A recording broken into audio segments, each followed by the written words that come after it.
ত্রিকোণমিতি সম্পর্কে জানবো, তাই না?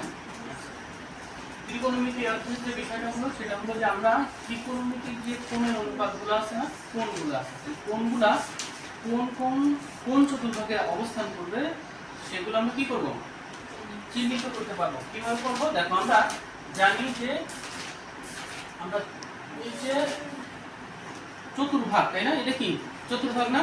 এটাকে বলি আমরা x অক্ষ, একটা y অক্ষ, যেখানে x ও x প্রাইম, y ও y প্রাইম, তাই না? আচ্ছা, এখন আমরা এই যে কয়টা ভাগে ভাগ করছি, এটাকে চারটা ভাগে ভাগ করছি না? তাহলে এই চার ভাগের এই প্রত্যেকটা ভাগের একটা নাম আছে না? এটাকে আমরা কোন ভাগ বলি? প্রথম চতুর্ভাগ। এটাকে বলি আমরা প্রথম চতুর্ভাগ। এটাকে বলি আমরা দ্বিতীয় চতুর্ভাগ, তাই না? এটাকে বলি তৃতীয় চতুর্ভাগ। এটাকে বলি চতুর্থ চতুর্ভাগ। আচ্ছা, প্রত্যেকটা চতুর্ভাগ কত ডিগ্রি কোণ উৎপন্ন করে? 90 ডিগ্রি। প্রত্যেকটা চতুর্ভাগ হলো উৎপন্ন করে 90 ডিগ্রি কোণ উৎপন্ন করে। তাহলে এই যে প্রত্যেকটা চতুর্ভাগ, এটা একটা 90 ডিগ্রি, এটা একটা 90 ডিগ্রি, এটা 90 ডিগ্রি, এটাও একটা 90 ডিগ্রি। তাহলে এই মোট কোণের পরিমাণ কত? 360 ডিগ্রি। তাহলে এখন আমরা যখন ত্রিকোণমিতির যখন কোণের পরিমাণ যখন হিসাব করি, কোণের অবস্থান যখন হিসাব করি, তখন আমরা কিভাবে করব? আমরা ঘড়ির কাঁটা দেখছি না, ঘড়ির কাঁটা কোন দিকে যায়? ঘড়ির কাঁটা কোন দিকে যায়? এভাবে যায় না, ডান দিকে। আমরা হলো ঘড়ির কাঁটার বিপরীত দিকে হিসাব করব। কি করব? আচ্ছা, ধনাত্মক কোণ আছে না, বা ধনাত্মক কোণ এবং ঋণাত্মক কোণ আছে না? আমরা ধনাত্মক কোণগুলো হিসাব করব কোন দিকে? ঘড়ির কাঁটার বিপরীত দিকে। আর ঋণাত্মক কোণ কোন দিকে হিসাব করব? ঘড়ির কাঁটা যেদিকে ঘোরে ঠিক সেদিকে। তাহলে এখন আমাদের যে বিষয়টা হলো, আমরা যদি ধনাত্মক হিসাব করি, এখান থেকে যাত্রা শুরু হবে এই অ্যাক্সিস থেকে, এই অক্ষ থেকে, তাই না? এই অক্ষ থেকে যাত্রা শুরু করবে। আমরা যদি বলি যে 120 ডিগ্রি, 120 ডিগ্রি কোণ, তাই না? কোন চতুর্ভাগে অবস্থিত?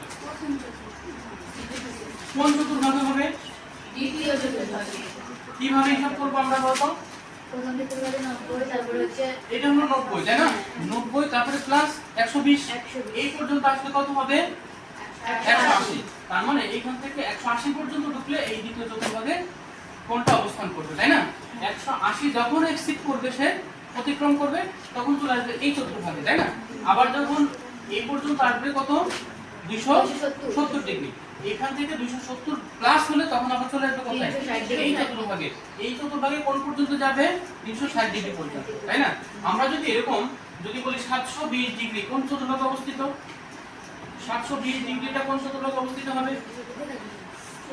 দেখো, হ্যাঁ, কোন চতুর্ভাগে হবে? আমরা কিভাবে হিসাব করব বলো তো? আমরা এখানে 360 মানে কি? সে যখন এদিকে ঘুরতে থাকবে, ওই একটা সার্কেল ঘুরবে না, এই পর্যন্ত আসবে, কত হবে? 360। আরেক সার্কেল ঘুরবে, তখন কত হবে? হ্যাঁ, এই চতুর্থ চতুর্ভাগ। 360। তার মানে 360 আর 360 720 ডিগ্রি। তাহলে সে কোন চতুর্ভাগে অবস্থান করবে? এই চতুর্থ চতুর্ভাগে অবস্থান করবে, তাই না? আমরা যদি এরকম বলি 520 ডিগ্রি, 520 ডিগ্রি, এটা কোন চতুর্ভাগে অবস্থান করবে? 520 ডিগ্রি বলো তো? দ্বিতীয় চতুর্ভাগ। দ্রুত বলতে হবে। তাহলে এখানে দেখো 360, তারপরে এখানে আসতে কত হবে? 450। এখানে আসতে কত হবে? 520। তাহলে কোন চতুর্ভাগে অবস্থান করবে? দ্বিতীয় চতুর্ভাগে। তাহলে আমরা এই যে ধনাত্মক কোণগুলো কি অবস্থান কোন চতুর্ভাগে হবে নির্ণয় করতে পারবো না? আচ্ছা, আমরা যদি এবারে ঋণাত্মক কোণের হিসাব করি, আমরা যদি ঋণাত্মক কোণ 320 ডিগ্রি কোন চতুর্ভাগে অবস্থিত হবে? তাহলে কোন দিকে ঘুরবে? এবার উল্টা দিকে, এই দিক থেকে কাউন্ট করব আমি, তাই না? তাহলে এদিক থেকে 320 ডিগ্রি কোথায় যাবে? হ্যাঁ, কোথায় যাবে বলো?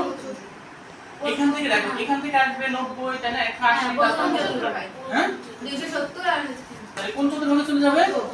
প্রথম চতুর্ভাগে। বোঝা গেছে নাকি বুঝ নেই? তাহলে এভাবে আমরা যদি মনে করি যে 240 ডিগ্রি কোন চতুর্ভাগে অবস্থিত? দ্বিতীয় চতুর্ভাগ। 240 দ্বিতীয় চতুর্ভাগে। এখানে তো 180 পর্যন্ত যাবে। এটা না, মানে চতুর্থ দ্বিতীয় ওইখানে, দ্বিতীয় ওই দ্বিতীয়। এই দ্বিতীয় চতুর্ভাগে, তাই না? তাহলে দ্বিতীয় চতুর্ভাগে। তাহলে আমরা এভাবে কি শনাক্ত করতে পারছি না? তাহলে এভাবে আমরা প্রথম কাজটা হলো যে আমরা ত্রিকোণমিতিক যে কোণ আছে কোণগুলোর আইডেন্টিটি কোন চতুর্ভাগে অবস্থিত হবে সেই চতুর্ভাগের অবস্থান নির্ণয় করা। তাহলে পারবো না এটা করতে? আচ্ছা, এটা হলো আমাদের প্রথম কাজ। দ্বিতীয় কাজ হলো আমরা এই যে কোণগুলো, এই কোণগুলোর একটা পরিমাপ আছে, তাই না? পরিমাপ করে কিভাবে পরিমাপ করব?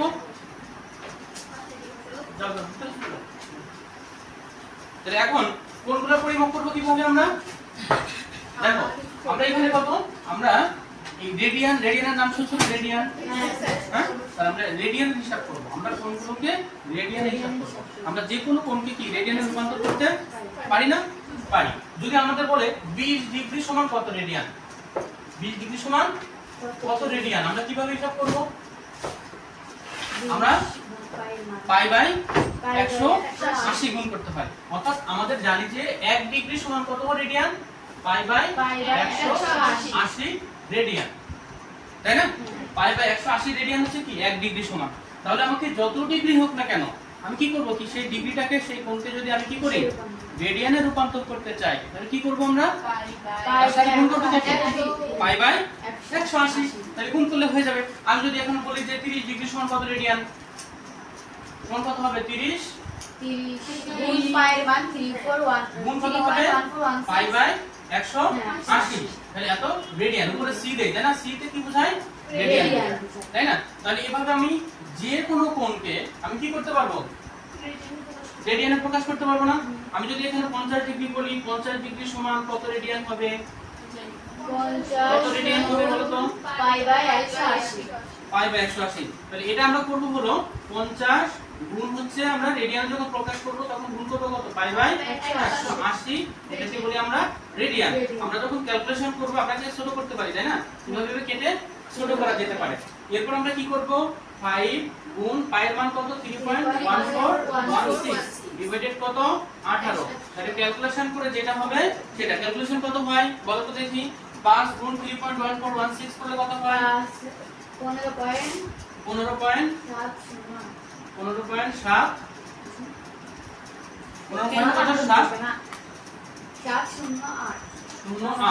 ভাগ হচ্ছে 18 কত হয়?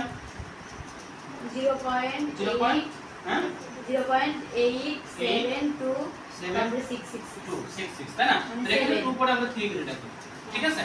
আচ্ছা, এটা হলো এত রেডিয়ান। তাহলে আমরা যে কোনো কোণকে কি করতে পারবো? আমরা রেডিয়ানে প্রকাশ করতে পারবো। কিভাবে?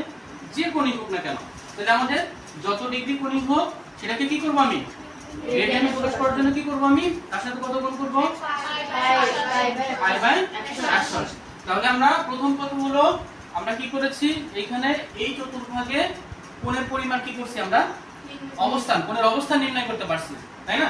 যেখানে আমরা কি করছি, যে যত ডিগ্রি কোণ হোক না কেন এই চতুর্ভাগের মধ্যে কোথায় তার অবস্থান হবে সেই অবস্থান আমরা চিহ্নিত করতে পারছি, তাই না? পারবো না? পারছি। আর দ্বিতীয় কথা হলো এখানে যে কোণগুলো আমরা কথা বলছি এই কোণগুলোকে আমরা কি করতে পারি? রেডিয়ানে প্রকাশ করতে পারি, তাই না? রেডিয়ানে প্রকাশ করা যাবে না? তাহলে আমরা এভাবে তোমরা যদি করতে দিই কিছু করতে পারবে না। আচ্ছা, আমরা যদি বলি যে 120 ডিগ্রিকে রেডিয়ানে প্রকাশ করা কত হবে? 120 ডিগ্রি কোণকে যদি আমি রেডিয়ানে প্রকাশ করি কত হবে? 120 গুণ পাই বাই 180 রেডিয়ান, তাই না? তাহলে এখানে 120 কত হবে? 120 গুণ কত হবে বলো তো একজন? কত হবে? Pi by 180। Pi by 180। তাহলে এত রেডিয়ান হয়ে গেল। তাহলে আমরা কেটে ছোট করে দিই, 0। তাহলে এখানে 12, 6 দিয়ে কাটলে 3 6 18। হ্যাঁ, আমরা 6 দিয়ে গুনি 12 3 6 18। তাহলে এখানে গুণ করে দাও, একবারে করো। 2.3.1416 কত হবে? 6.2832 ভাগ হচ্ছে 3 কত হবে? 3 সমান 2.0900 দরকার নাই, ঠিক আছে? 09 এত রেডিয়ান। তাহলে আমরা এভাবে যে কোনো কোণকে আমরা কি করতে পারবো? রেডিয়ানে প্রকাশ করতে পারবো না? আমরা কিন্তু রেডিয়ানে প্রকাশ করা সম্ভব না। তাহলে আমরা আমাদের এই অধ্যায়ের প্রথম যে কাজটা ছিল, প্রথম কাজটা হলো যে কোণের পরিমাণ অর্থাৎ কোণগুলোর অবস্থান নির্ণয় করা। দ্বিতীয় কাজটা ছিল আমাদের কোণকে রেডিয়ানে প্রকাশ করা, ঠিক আছে? করতে পারছি না? আচ্ছা, তাহলে আমরা এই কাজটা আমরা এখন আমাদের প্র্যাকটিস আছে দেখো উদাহরণ 1 এবং 2, হ্যাঁ দেখো তোমাদের বইতে উদাহরণ 1 এবং 2 আছে। 1 এবং 2 এ 1 এবং